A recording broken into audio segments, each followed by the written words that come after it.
Welcome to the Deep Dive. Today, we're taking on a really big one, aliens on Earth. It's huge. Yeah, our mission here is basically to unpack a whole stack of sources.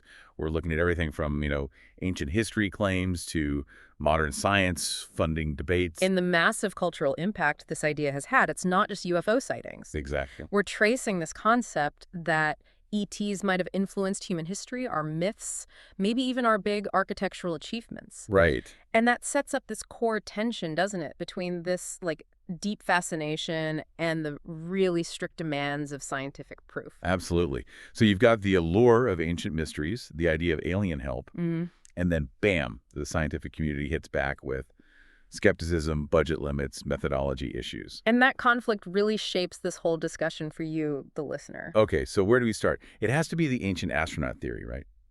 Popularized by Eric von Daniken and others. Yeah, that's the foundation for a lot of this. The claim is pretty stunning. That advanced alien visitors were, crucial in shaping human history, helping build the pyramids, maybe giving us early tech. The idea being that ancient people just couldn't have done it. That's the core of it.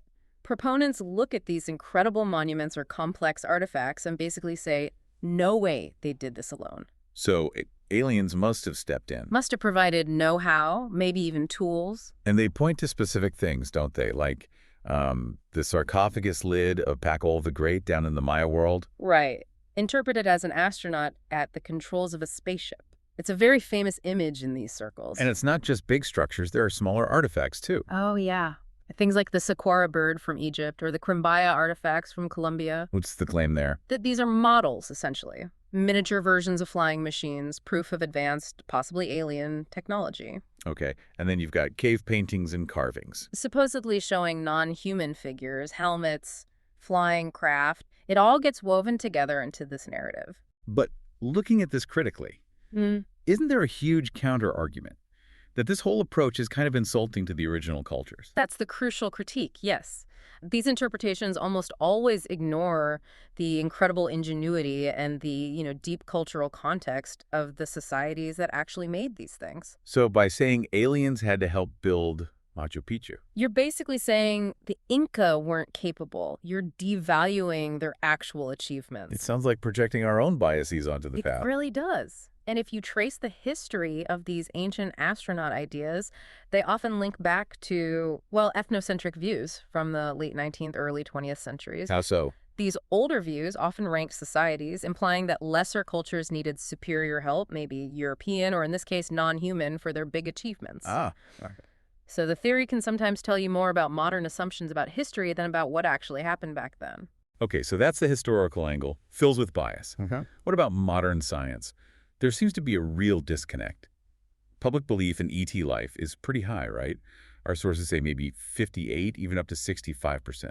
Yeah, public interest is definitely there, but the scientific approach is much more cautious and structured by funding. Right. NASA gets federal money, but they focus on Astrobiology, specifically looking for microbial biosignatures. Think simple life forms on places like Mars or maybe icy moons like Europa. So basic life. Not little green men. Exactly. They're looking for the building blocks, the simplest signs. Which leaves SETI, the search for extraterrestrial intelligence, kind of out in the cold. Pretty much. SETI relies almost entirely on private funding, donations, philanthropy.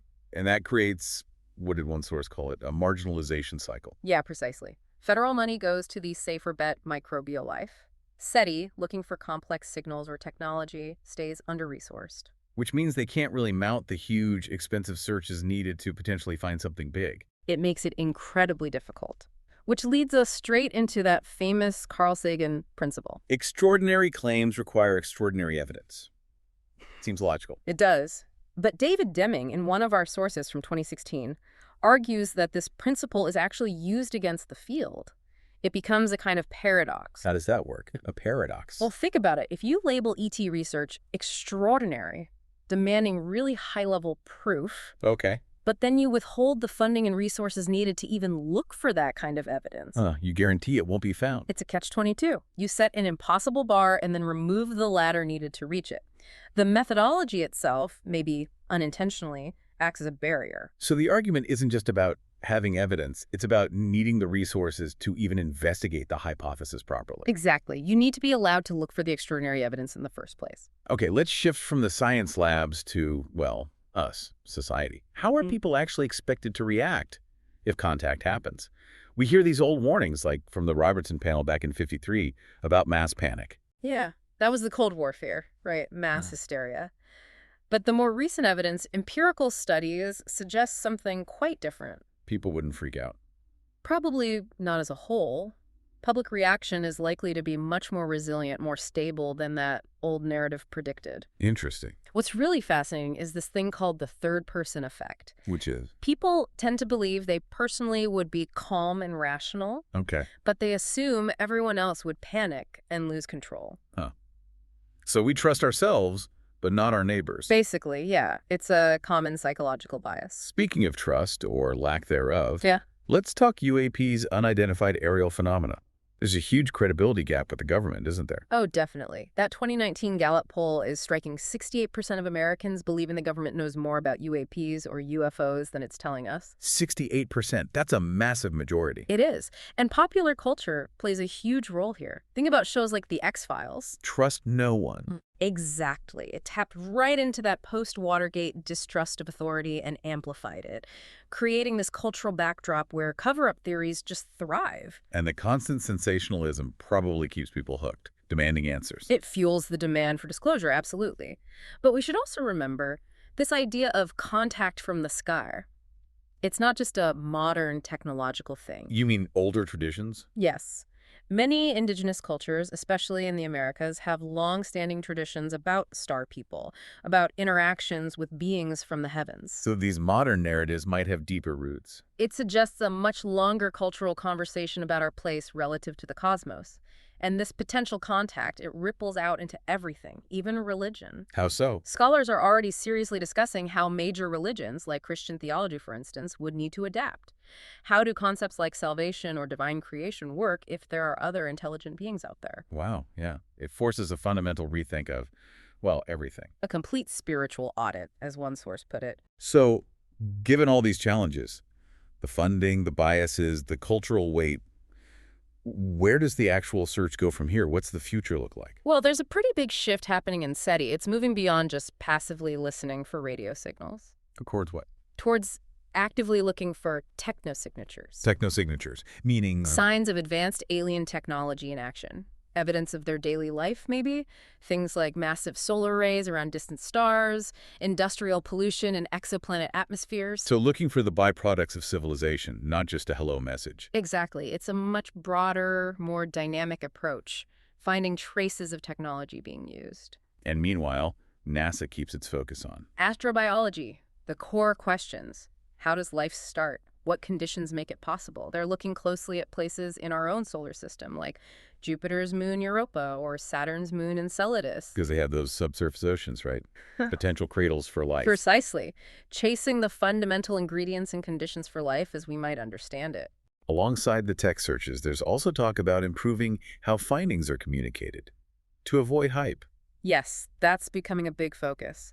There's a proposal for something called the Cold Scale Confidence of Life Detection. Cold, like C-O-L-D. Yeah, it's basically a framework to help scientists communicate the level of certainty about a potential life discovery step by step, rather than just announcing something huge prematurely. That sounds sensible.